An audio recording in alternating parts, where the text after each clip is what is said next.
Et salut les tennis et bienvenue dans cette vidéo.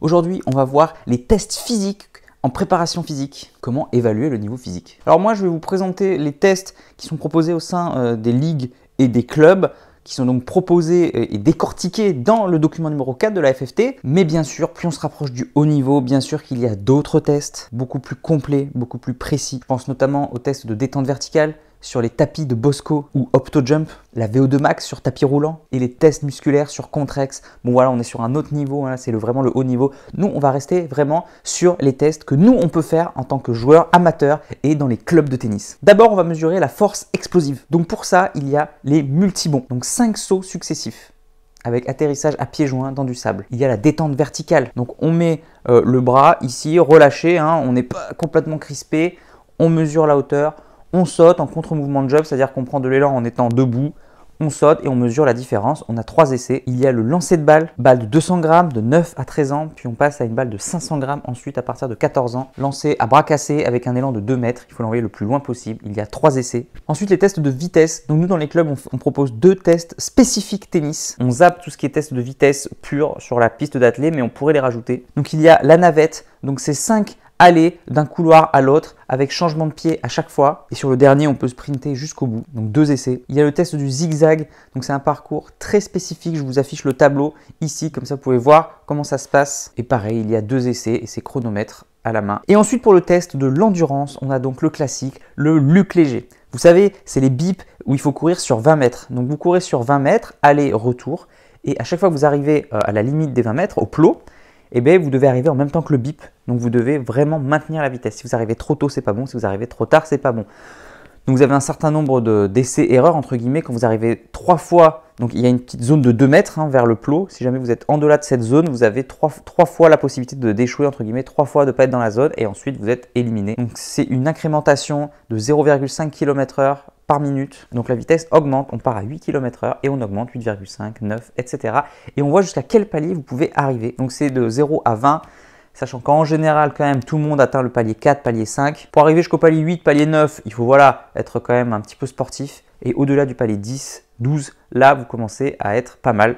Si vous arrivez le palier 15, alors là, vous êtes monstrueux. Palier 20, ça ne s'est jamais vu encore. Je crois que j'ai dû croiser un athlète qui a fait palier 19, mais c'est tout. Alors pour l'élasticité musculaire, donc pour la souplesse, c'est le travail de la chaîne postérieure, donc les ischios et le dos.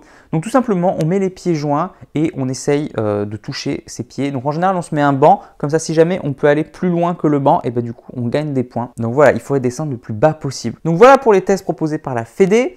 Moi quand je les fais en club, j'en rajoute 2. Je rajoute une souplesse de l'épaule. Donc on tient un bâton et il faut passer en gardant les bras tendus derrière, et c'est la largeur qu'il y a entre les mains qui détermine votre souplesse. Et vu que le lancer de balle lestée à 500 grammes, en général, on n'a pas assez de place dans un club de tennis. Moi, j'ai un club qui est tout petit, donc du coup, c'est vraiment pas facile. Donc moi, j'ai changé ça avec un lancer de medicine ball. Donc voilà, 1 kg pour les enfants et 2 kg, 3 kg selon le niveau. Voilà, 3 kg pour les hommes adultes. Donc voilà pour les tests physiques qui sont proposés par la FFT. Donc je vous ai fait un rapide résumé. Mais évidemment, si vous voulez aller dans le détail, n'hésitez pas à télécharger le document numéro 4 de la FFT. Vous le trouvez en tapant sur Internet. Normalement, il se trouve en PDF un peu n'importe où. Donc voilà, je vous encourage à aller plus loin et je vous encourage à les faire dans vos clubs. Donc il est recommandé de les faire 2 fois par an, en septembre et en janvier. Mais bon, après, c'est à vous de voir. Le mieux de les faire 2 fois, c'est parce qu'il faut un entraînement pour voir s'il y a des progrès, évidemment. Mais ça peut aussi être le cas pour simplement une animation. Je l'ai fait aussi pour des amateurs qui n'avaient pas but de s'entraîner physiquement. Et c'est super bien passé en tant qu'animation aussi. Donc voilà, ça peut être pas mal aussi. Et bien sûr, dans le document, il y a une évaluation pour chaque test. C'est ça le but en fait. Il y a un protocole, mais il y a aussi donc l'évaluation. Et ce qui est formidable, c'est qu'il y a une évaluation pour chaque tranche d'âge. Donc si vous avez 9 ans, évidemment, c'est pas pareil que si vous êtes adulte. Alors attention, avertissement, si jamais vous prenez le protocole du livret, les protocoles sont faits pour des joueurs de haut niveau. Donc, si jamais si vous pensez que vous avez un bon niveau et que vous vous retrouvez avec 1 sur 20, ne vous inquiétez pas, c'est normal, c'est pour des critères de haut niveau.